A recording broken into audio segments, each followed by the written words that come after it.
జగన్మోహన్ రెడ్డి గారి మనుషులు కానీ, జగన్మోహన్ రెడ్డి గారికి సన్నిహితంగా ఉండేవాళ్ళు కానీ, ఆయన సామాజిక వర్గానికి సంబంధించిన వారు కానీ డబ్బులు సంపాదించుకుంటే సహించకూడదు. వాళ్ళు సంపాదించుకుంటే రేపు ఏదైనా మన అధికారానికి ఇబ్బంది వస్తుందనేటువంటి ఉద్దేశంతో నేను మనవి చేస్తున్నా.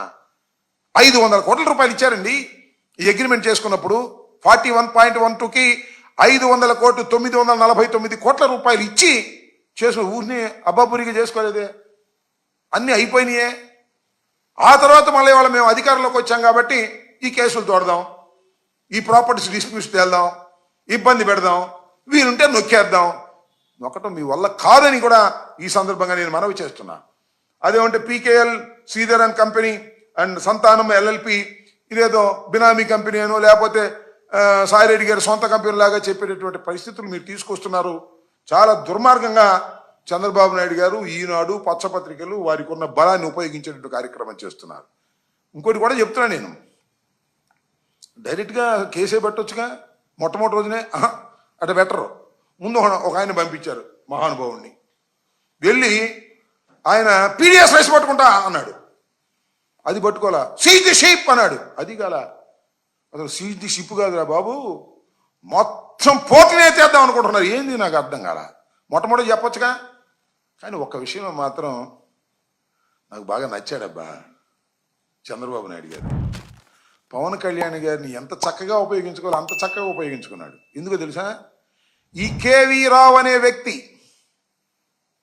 చంద్రబాబు నాయుడు గారి బినామీ అని, చంద్రబాబు నాయుడు గారే పోర్టు కట్టబెట్టాడని భీంకాలు పలికాడు. ఎవరు? పవన్ కళ్యాణ్ గారు. ఎప్పుడు? 19 ఎన్నికల్లో ఉపన్యాసం చెప్పాడు, ఇది అన్యాయం, అక్రమం, దోపిడీ, కేవీ రావుకి మొత్తం కట్టబెట్టేశాడు. అన్ని కేకలేసావే, ఇవాళ వెళ్ళి కేవీ రావు గారికి డిస్ప్యూట్కి ప్రారంభోత్సవం చేసి వచ్చాడండి. సీజ్ ది షిప్ కాదు, దీనికి తగాదాకి ప్రారంభోత్సవం చేసి వచ్చాడు పవన్ కళ్యాణ్ గారు. చక్కగా ఎందుకు ఇచ్చావయ్యా, నువ్వు ఉప ముఖ్యమంత్రివి, నీకు ఇండివిజువాలిటీ ఉంది, చాలా సిన్సియర్గా ఉంటాను అని చెబుతున్నావు.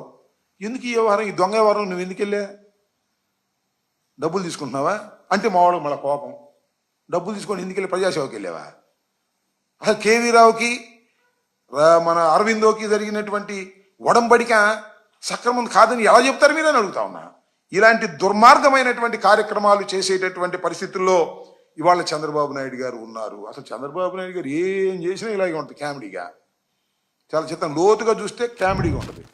మీరు చూశారుగా, సీజ్ ది షిప్ హీరో పలికిన డైలాగా, ఇది కామెడియన్ పలికిన డైలాగా.